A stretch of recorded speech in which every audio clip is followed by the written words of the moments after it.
오늘 하나님 말씀 고린도전서 2장 10절로 3장 1절 말씀입니다. 오늘 지난 시간에 이어서 신령한 그리스도인의 삶 두 번째 시간입니다. 그리고 오늘은 세 종류의 사람이라는 제목의 말씀을 가지고 오늘 함께 은혜를 받기를 원합니다. 지난 시간에 이어서 이번 시간도 좀 서론적인 성격이 좀 강합니다. 그리고 다음 시간부터는 좀 구체적인 내용들을 실행적으로 좀 우리가 다루겠습니다. 지난 시간에 저희들이 삼위 하나님에 의한 경륜적 시대 구분을 살펴보았어요.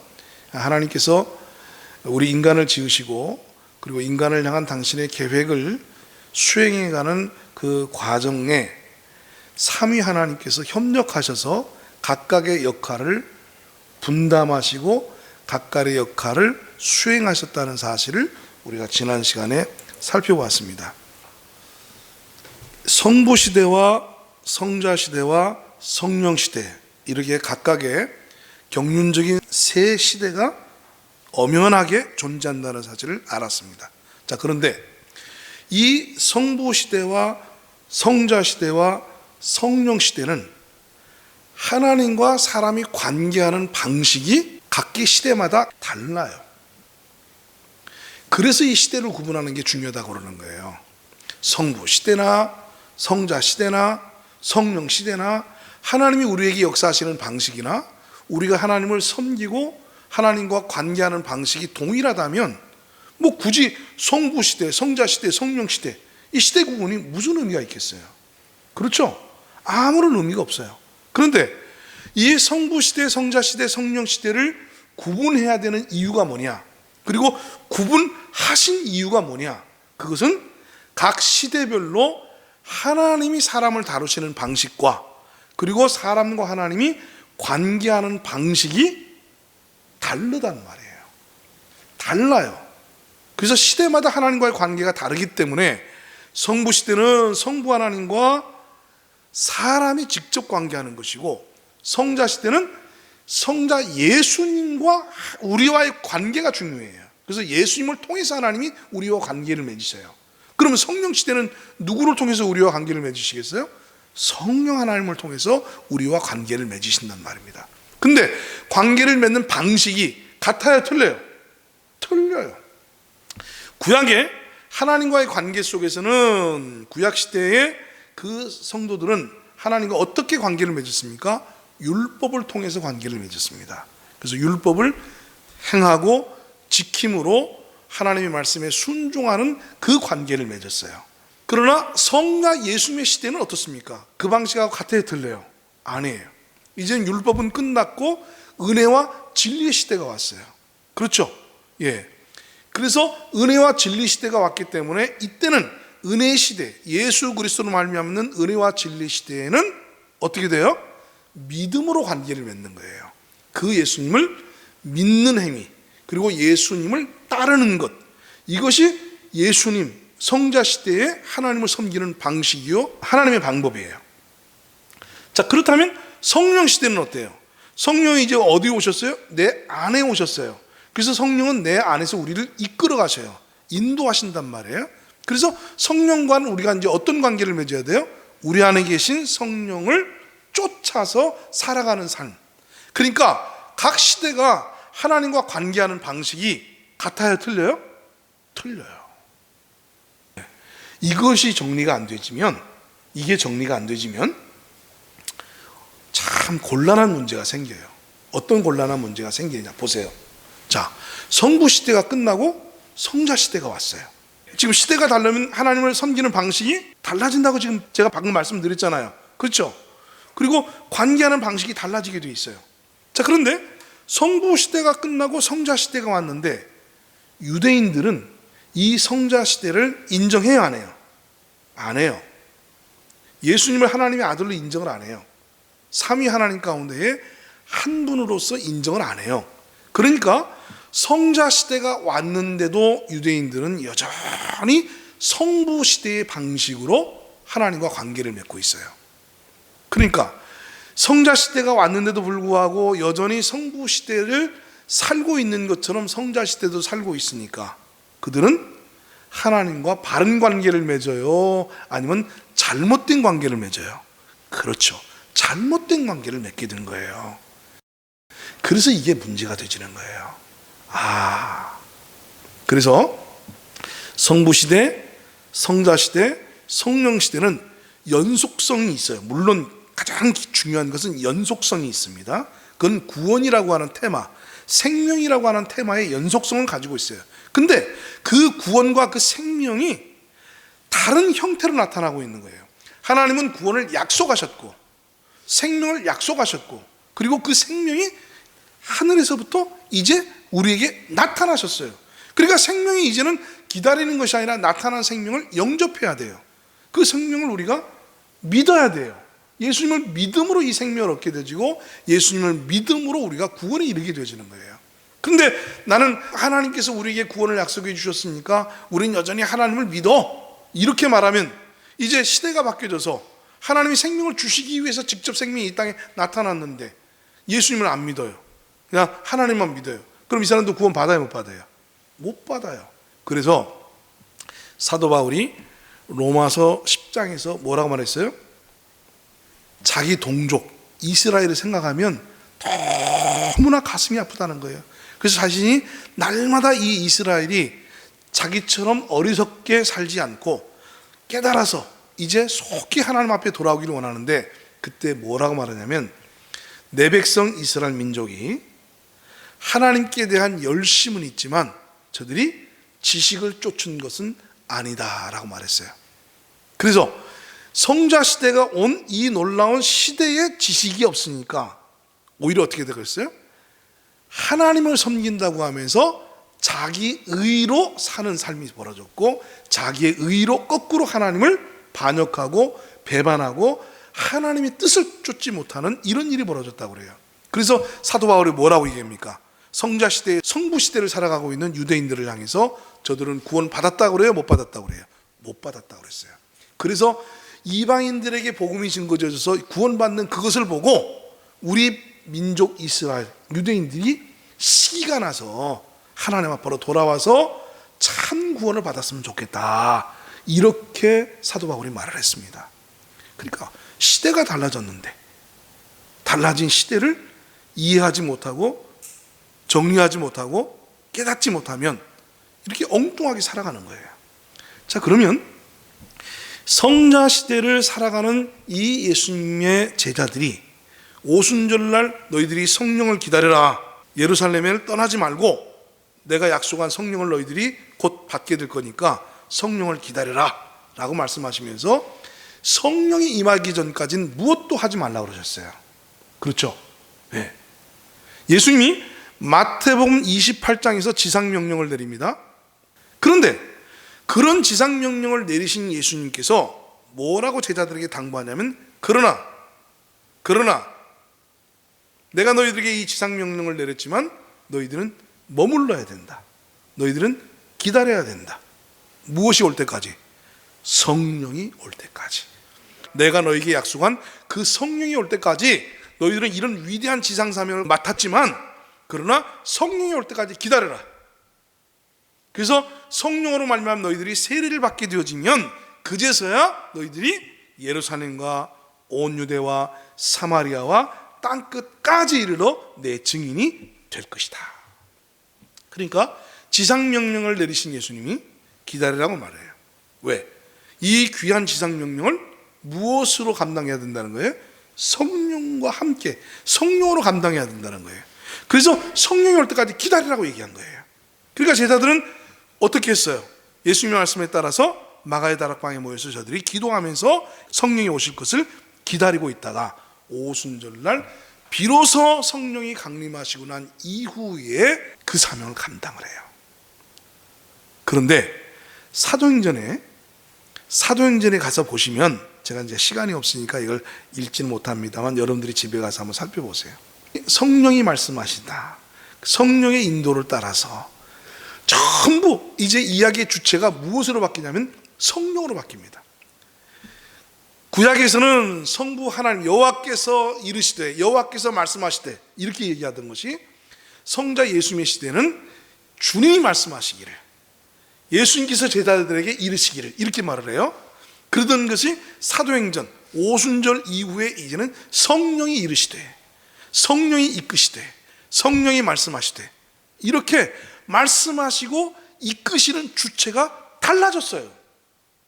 그러니까 성부 시대에는 하나님 말씀하신 걸 따라서 하나님의 말씀에 순종을 하면서 살아가는 것이고, 성자 시대는 예수님의 말씀을 따라서 예수님을 따라 살아가는 것이고, 성령 시대는 성령의 말씀을 듣고 성령을 쫓아 살아가는 거예요. 그러니까 시대에 따라서 하나님을 섬기는 방식, 하나님과 관계하는 방식이 달라졌다는 사실을 이해하지 못하면 그 시대와는 다르게 전혀 엉뚱한 시대를 살게 되진다고 말해요. 시대는 바뀌었는데. 자, 그러니까 보세요. 지금은 저와 여러분들은 무슨 시대에 살고 있어요? 그렇죠. 이제 우리는 성령 시대에 살고 있잖아요. 예수님 부활 승천해서 하나님 보좌 우편으로 올라가셨잖아요. 성자 시대가 끝났어요. 성자 시대가 끝나고 성자 예수님께서 약속하신 성령 시대가 열렸다고요. 그럼 이 성령 시대는 이제 누구와 바른 관계를 맺어야 돼요? 그렇죠. 성령과 바른 관계를 맺는 거예요. 성령 시대는 성령과 바른 관계를 맺는 시대다. 그런데 자, 성령과 바른 관계를 맺어야 될 이 성령 시대에 여전히 성자 시대적 관념을 가지고 살아가는 예수님의 제자들처럼 살아가는 사람들이 있다고 말해요. 그러면 어떻게 살아가는 것이 성령 시대에 성자 시대를 살아가는 사람들입니까?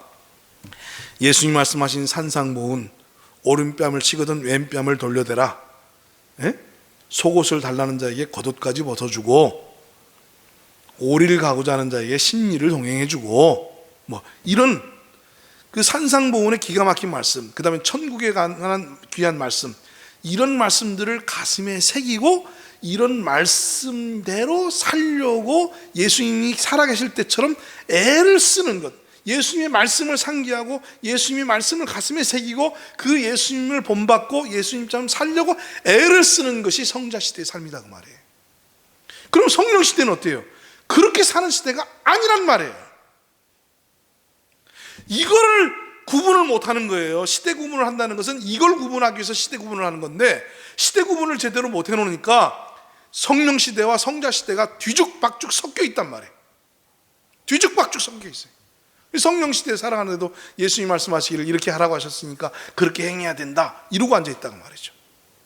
그렇게 되면 안 됩니다. 자, 그래서 성부시대에는 성부 하나님과 바른 관계를 잘 맺고 있는 사람을 뭐라고 얘기했어요? 하나님의 사람이라 그렇게 말했어요.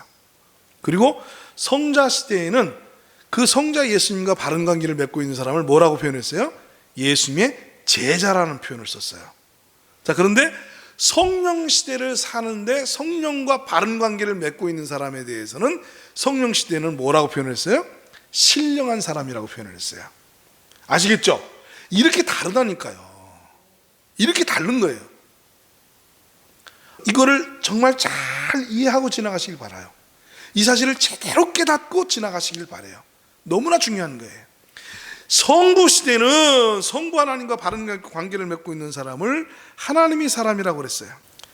그 하나님의 사람이라는 말은 무슨 말이냐면 성부 하나님께 순종하는 사람이라는 거예요. 그래서 성경에 보면 구약 성경에 이런 표현이 많이 나와요. 하나님의 사람 모세가 죽기 전에 이스라엘 자손을 위하여 축복함이 이러하니라. 하나님의 사람, 그리고 아무개가, 하나님의 사람 엘리야가. 그러니까 구약 시대에 위대하게 하나님께 쓰임 받고 하나님과 바른 관계를 맺었던 사람들에 대한 호칭이 뭐였어요? 하나님의 사람이라는 표현이었어요. 성부 하나님과 바른 관계를 맺고 있는 사람들 향해서. 자, 그런데 성자 시대에 와서는 이제 성자 예수님과 바른 관계를 맺는 사람들을 뭐라고 표현했냐면 예수님의 제자라 그렇게 표현해요. 아무든지 나를 따르려거든, 나의 제자가 되려거든, 나의 제자에게, 또 예수님이 제자에게 이르시기를, 계속 제자라는 표현이 사용되집니다. 그러니까 이 예수님의 제자라는 건 뭐예요? 예수님을 따르는 사람이에요. 예수님을 따르고 예수님의 말씀에 순종하고 예수님처럼 살려고 애를 쓰는 사람을 예수님의 제자라고 표현을 썼어요. 그래서 성자 시대에 성자 예수님과 바른 관계를 맺는 사람들은 제자의 삶을 산다, 예수님의 제자다, 이렇게 표현을 했어요. 누가복음 14장 27절에 누구든지 자기 십자가를 지고 나를 따르지 않는 자도 능히 내 제자가 되지 못하리라. 즉 예수님이 제자가 되려면 어떻게 해야 된다는 거예요? 자기 십자가를 지고 예수님을 따르는 자가 예수님의 제자라는 겁니다. 누가복음 14장 33절, 이와 같이 너희 중에 누구든지 자기의 모든 소유를 버리지 아니하면 능히 내 제자가 되지 못하리라. 예수님의 제자가 되려면 자기의 모든 소유를 버리고 예수님을 위해서 전적으로 따르는 자들이 되어야 돼요. 그런 사람을 일컬어서 뭐라고 얘기해요? 제자라, 그렇게 얘기해요. 이걸 제자더라, 그렇게 말을 하죠. 자, 그런데 성령 시대에는 성령과 바른 관계를 맺고 있는 사람에 대해서 뭐라고 표현했느냐? 신령한 사람이라, 이렇게 표현을 했어요. 신령한 사람. 그럼 신령한 사람이라는 말은 무슨 말이냐?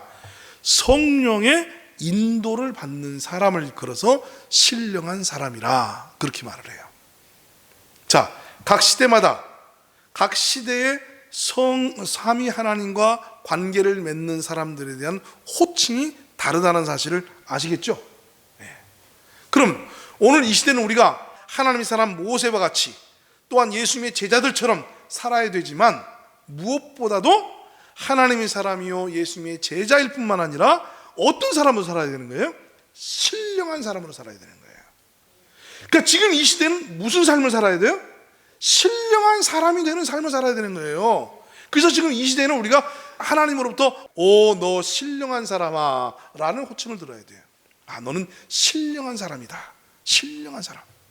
그러니까 각 시대마다 그 성도를 부르는 호칭이 다른 것은 그 삶의 성격이 다르기 때문이에요. 하나님의 사람아 라고 말하는 것은 하나님의 명령을 따르는 사람이기 때문에 하나님의 사람아 라고 성부시대에 불러요. 근데 예수님의 제자라고 말할 때는 예수님을 따르는 사람들이기 때문에 예수님의 제자라고 얘기를 했어요. 성령 시대는 성령의 인도하심을 받는 사람을 일컬어서는 제자나 하나님의 사람아 이렇게 표현하지 않고 신령한 사람이라, 그렇게 표현을 했어요. 그러니까 신령한 사람은 성령의 인도를 받으며 살아가는 사람을 일컬어서 신령한 사람이라, 그렇게 말한 거예요. 자, 보세요. 고린도전서 2장 15절에 신령한 자는 이렇게 표현되어 있잖아요. 신령한 자는 모든 것을 판단하나 자기는 아무에게도 판단을 받지 아니하느니라. 3장 1절에 형제들아, 내가 신령한 자들을 대하는 것 같이 너희에게 말할 수 없어서 육신에 속한 자 곧 그리스도 안에서 어린 아이들을 대하는 것 같이 하노라. 오늘 저와 여러분이 성령 시대를 살아가는 우리들의 목표는 뭐 세 가지 소리 다 들었으시면 좋지. 그렇죠? 하나님의 사람이요, 예수님의 제자요, 또 신령한 사람이요, 이런 표현을 다 들을 수 있으면 좋죠. 예. 그러나 하나님의 사람아 라는 표현은 들었는데 예수님의 제자라는 표현을 못 들으면 이거는 잘못된 신앙이에요. 또 반대로 하나님의 사람이요 예수님의 제자라는 표현을 들었는데 신령한 사람이라는 표현을 듣지 못하면 이 또한 미숙한 거예요. 이 또한 온전치 못한 거예요. 제대로 된 신앙이 아닌 거예요. 그래서 오늘 우리의 목표는 하나님의 사람, 예수님의 제자가 아니라 그것보다 더 신령한 사람이라는 표현을 들어야 돼요. 성령 시대를 살아가는 우리는 신령한 사람이라는 소리를 들어야 돼요. 자, 그런데 이 성령 시대에 신령한 삶을 살아야 되는데 세 종류의 사람으로 구분이 되져요. 자, 성령 시대를 살아가는 세 종류의 사람이 있는데요. 자, 그 세 종류의 사람은 이렇게 나와 있습니다. 육에 속한 사람, 육신적인 사람, 신령한 사람. 네. 이 성령 시대를 살아갈 때에 성령 시대를 살아가는 사람을 세 종류로 우리가 구분해서 말할 수 있는데, 첫 번째 종류의 사람은 어떤 사람이에요? 육에 속한 사람. 두 번째 사람은 어떤 사람이에요? 육신적인 사람. 세 번째 사람은 어떤 사람이에요? 신령한 사람. 자, 그러면 오늘 저와 여러분은 이 세 종류 가운데 반드시 속해 있는 거예요. 예? 예, 이 세 종류 가운데 반드시 속해 있는 거예요. 내가 육에 속한 사람이든지 아니면 육신적인 사람이든지 아니면 신령한 사람이든지, 그죠? 예, 우리가 이렇게 구분되어져 있는 거예요. 자, 그러면 각각 살펴볼게요. 육에 속한 사람이라는 건 뭐냐? 성령의 일을 받지 않는 사람이에요. 다른 말로 말하면 성령이 없는 사람이에요. 즉 구원받지 못해서 성령이 그 안에 거하지 않기 때문에 성령과 무관한 사람이에요. 성령의 음성을 듣지도 못하고 성령의 인도를 받지도 못하고 성령과는 아무런 관계를 갖지 않고 살아가는 사람을 말하는 거예요. 고린도전서 2장 14절에 여기에 나와 있습니다. 육에 속한 사람은, 그죠? 육에 속한 사람이라 나오죠. 오늘 본문에 육에 속한 사람은 어떤 사람이에요? 하나님의 성령의 일들을 받지 아니하나니. 왜요? 이는 그것들이, 즉 성령을 받아서 하나님의 성령으로 살아가는 그 일들이, 그것들이 그에게는 어리석게 보이며 또 그는 그것들을 알 수도 없나니. 알지도 못하지. 성령이 없는데 어떻게 그런 삶에 대해서 알 수 있겠어요? 그러한 일은 영적으로 분별되기 때문이라. 그러니까 영적 분별력도 없는 거죠. 한마디로 육에 속한 사람이라는 것은 구원받지 못한 사람을 말하는 겁니다. 아시겠죠? 예. 구원받지 못한 사람을 육에 속한 사람이라고 말해요. 성격은 좀 다르지만 구원받지 못했다는 것은 죄사함 받지 못했고 의롭다함을 얻지 못했고 새 생명을 얻어서 거듭나지 못한 사람이라는 뜻인데, 성령 시대에 그런 사람을 어떻게 표현하냐면, 저 사람들은, 구원받지 못한 사람은 육에 속한 사람이다. 왜? 성령이 없기 때문에. 성령의 일을 받지 않아요. 성령의 일을 어리석게 생각하고 또 알 수도 없어요. 왜? 그런 성령에 속한 일은 영적으로야 우리가 알 수 있기 때문에 그런 거죠. 자, 그러면 저와 여러분은 오늘 육에 속한 사람이에요. 그래도 육에 속한 사람은 아니에요. 그렇지? 예, 우리가 구원을 받았으면 영에 속한 사람이에요. 육에 속한 사람은 아니에요. 자, 두 번째 사람. 자, 그러면 육신적인 사람과 신령한 사람은 뭐냐? 육신적인 사람이나 신령한 사람은 똑같이 구원받아서 성령이 그 안에 내주하고 있는 사람이에요. 그러니까 성령을 모시고 살아가는 사람이야. 육신적인 사람도 또 신령한 사람도. 이 육신적인 사람과 신령한 사람은 구원받은 사람 중에 두 종류로 나눠지는 거예요. 아시겠죠? 예. 그러니까 이 육신적인 사람도 영에 속한 사람이에요. 아까처럼 육에 속한 사람이 아니에요. 육신적인 사람일지라도 영에 속한 사람이에요. 이거 착각하지 마세요. 네. 다만 육신적인 사람은 그런 어떤 사람들이냐? 성령을 따르지 않는 성도를 말하는 거예요. 구원받아서 성령이 내 안에 오셨는데 그 성령의 인도를 받지 않고 자기 육신대로 살아가는 거예요. 육신대로 행하는 거예요. 자기 생각, 자기 주장, 자기 의지, 자기가 하고 싶은 대로 살아가는 거예요. 그러니까 구원받지 않는 사람이나 육신적인 사람이나 사실 별반 다를 게 없어요. 육에 속한 사람은 아예 성령이 없는 사람이고, 육신적인 사람은 성령은 있지만 육에 속한 사람처럼 성령의 인도를 안 받고 살아가는 사람, 그 육신적인 사람이라고 그래요. 그러니까 보십시오. 오늘날 시대에 구원받고 믿음 생활은 해도 자신 안에 있는 성령과 관계를 가지지 못하며 성령의 인도를 받지 못하는 사람이 있다면 그 사람이 어떤 사람이에요? 육신적인 사람이에요. 이제 다음 주에 육신적인 사람 중에 기가 막힌 사람이 있다는 걸 제가 이제 말씀드릴 거예요. 아마 깜짝 놀라실 거예요. 그 사람이 육신적인 사람이야? 난 아주 경건하고 신령한 사람인 줄 알았는데 그런 사람도 우리가 육신적인 사람이라고 봐야 돼? 예. 육신적인 사람이라는 개념을 제대로 정리해놓고 보면요, 우리가 오늘날 깜짝 놀랄 일들이 많아요. 와, 무서운 일이 있습니다. 그것은 다음 시간으로 넘겨놓겠습니다. 궁금하시죠? 고린도전서 3장 1절로 3절에 이제 아까 보셨잖아요. 자, 형제들아, 내가 신령한 자들을 대함과 같이 너희에게 말할 수 없어서. 이 고린도 교회에 쓴 편지예요. 고린도 교회에 쓴 서신서에서 사도 바울은 고린도 교회 성도들을 뭐라고 말했냐면, 나는 너희들을 신령한 자처럼 대할 수 없다. 너희들은 육신에 속한 자다. 육신에 속한 자. 예. 근데 여러분 아시죠? 고린도 교회가 어떤 교회였어요? 우와, 은사로 충만한 교회였습니다. 방언, 통역, 병고침, 어마어마한 교회가 고린도 교회였어요. 아시겠죠? 이건 이제 제가 다음 주에 말씀드리고 미리 예고편을 보여드리는 거예요.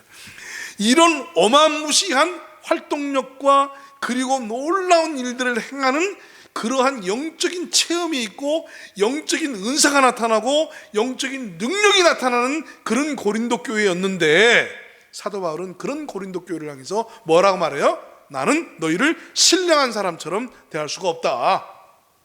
너희들은 육신에 속한 자다. 곧 그리스도 안에서 어린아이들처럼 내가 너희들을 대할 수밖에 없다. 충격 아니에요? 충격이죠. 오늘날 한국교회는 저는요, 이 고린도 교회와 아주 닮아 있다라고 생각을 해요. 그러니 고린도 교회를 향해서 육신에 속한 자다, 그리고 신령한 자처럼 대할 수 없다라고 말한다면 어쩌면 오늘 우리 한국교회를 향해서 사도 바울은 동일하게 말할지 몰라요. 나는 이 한국교회 교인들을 신령한 그리스도인이라고 말할 수 없다. 저들이 은사도 행하고 능력도 행하고 어마무시한 일들을, 그런 종교적인 활동을 하고 있지만 나는 그럼에도 불구하고 그들을 육신에 속한 자, 영적인 어린아이라고 말할 수밖에 없을 것 같다. 이렇게 말할지 모른단 말이에요. 충격이죠? 충격이에요. 그럼 왜 사도 바울은 이 고린도 교회를 향해서 이렇게 표현을 했느냐? 자, 2절 3절 보시면, 내가 너희를 저주로 먹이고 밥으로 아니하였노니 이는 너희가 감당하지 못하였음이거니와 지금도 못하리라. 감당을 못해요. 지금까지 율법을 지키며 살아오고 예수님의 교훈을 지키면서 살아왔던 방식과는 전혀 다른 방식이기 때문에 이런 방식을 저들은 이해를 하지 못하는 거예요.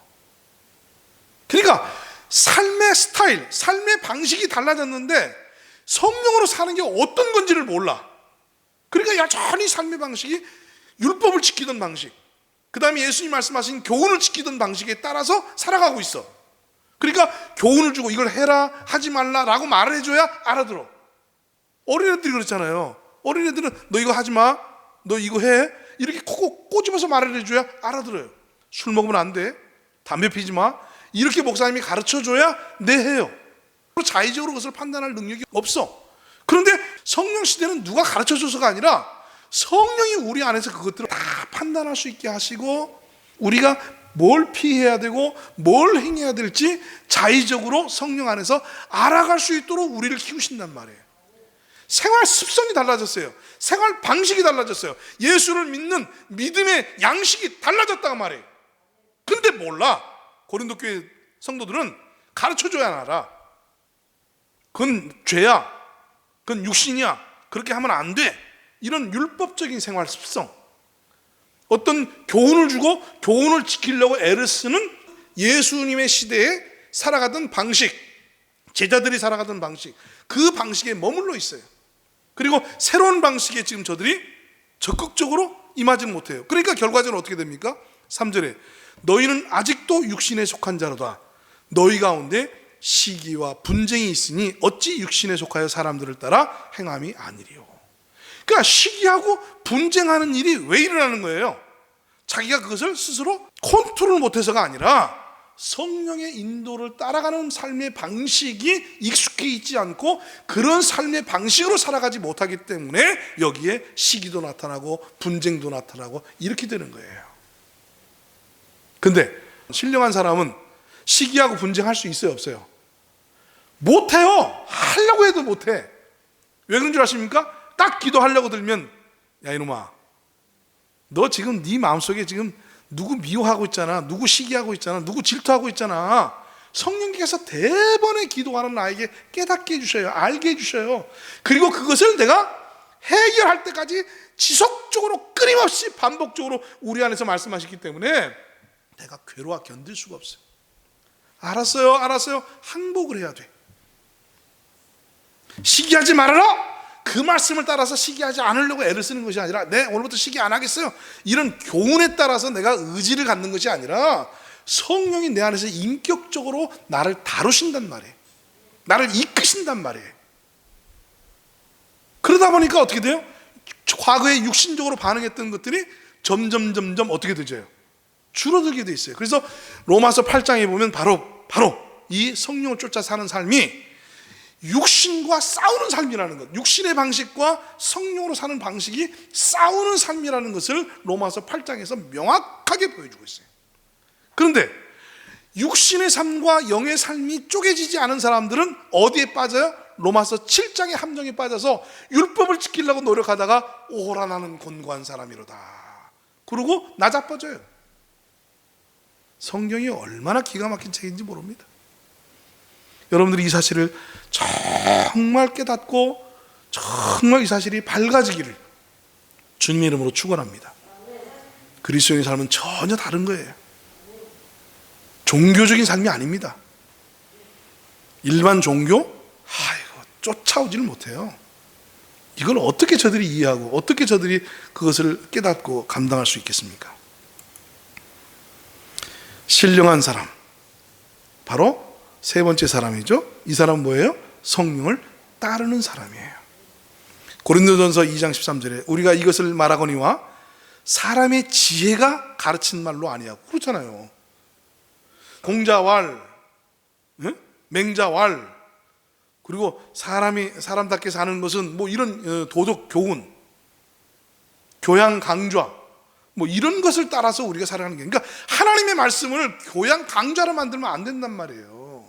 거짓말하지 말아라, 남을 미워하지 말아라, 양보해라, 섬겨라, 이런 교양 강좌로 하나님 말씀을 만들면 안 돼요. 하나님의 말씀은 교양 강좌로 죽은 지식이 되면 안 되고, 하나님의 말씀이 성령에게 사로잡혀서 성령으로 나에게 말씀하시는 음성이 돼야 돼요. 지식이 아니라 음성이 돼야 돼요. 생명의 역사가 돼야 된단 말이에요. 그래서 이렇게 말하잖아요. 오직 성령께서 가르치신 것으로 하니 영적인 일은 영적으로 분별하느니라. 완전히 다른 생활입니다. 성령 시대를 살아간다는 것은요, 바로 이러한 삶을 살아간다는 거예요. 성령과 관계를 맺어서 성령이 가르치는 거예요. 우리가 어떤 목사님을 통해서 교훈을 받아가는 것이 아니라, 가르침을 받아가는 것이 아니라, 그 목사님의 메시지를 통해서 누구를 만나게 되는 거예요? 성령을 만나게 되는 거예요. 그 메시지를 통해서 성령과 바른 관계로 우리가 점점 깊이 있게 들어가는 거예요. 그래서 그 말씀은 끊임없이 내가 성령과 바른 관계를 맺고 있느냐, 아니면 지금 내가 성령이 음성이 있는데도 불구하고 외면하고 있느냐, 아니면 성령이 지금 나를 다루시고 있는 공과가 있는데 그 공과를 애써 외면하고 있고 성령의 음성과 무관한 육신적인 사람으로 살아가고 있느냐. 그러니까 잘 들으세요. 육신적인 사람은 성질내고 짜증내고 미워하는 사람을 일컫는 말이 아니에요. 오늘날 우리가 너무 잘못 쓰고 있는 거예요. 저 육신 덩어리, 저 승질 더러워, 아주 육신 덩어리야, 이게 아닌 거예요. 육신적인 사람이라는 것은 성령의 인도를 안 받고 자기 그야말로 육신대로 살아가는 사람을 육신적인 사람이라고 이해하는 거예요. 근데 신령한 사람은 그 육신대로 살아가던 자기가 이제는 누구의 통제를 받기 시작해요? 내 안에 오신 성령의 통제를 받기 시작해요. 성령의 음성을 듣기 시작해요. 처음에 여러분, 이것이 에스겔서에 보면 성령이 처음에는 어떻게 나옵니까? 아주 세미한 음성으로 스미어 나오는 물처럼 나와요. 그러던 것이 발목으로, 무릎으로, 허리로, 나중에는 온전히 나를 집어삼켜서 내가 그 안에서 헤엄을 치며 살아가잖아요. 이게 성령 충만의 단계예요. 이것이 그리스도인의 삶이고요. 우리 주원교회 성도들이 부디 이 성령 시대에 이런 아름다운 신령한 그리스도인으로서 살아가는, 성령 충만한 삶을 살아가는 그런 놀라운 역사가 나타나기를 주님의 이름으로 축원합니다. 저와 여러분 그렇게 살 수 있습니다. 다음 시간부터 이제 이 내용들을 좀 구체적으로 어떻게 하면 그럼 우리가 성령의 인도하심을 받을 수 있을 것이냐, 이런 내용까지 포함해가지고 점진적으로 이 신령한 그리스도인의 삶에 대해서 우리가 함께 더 깊이 있게 말씀을 통해서 우리가 배우도록 그렇게 하겠습니다.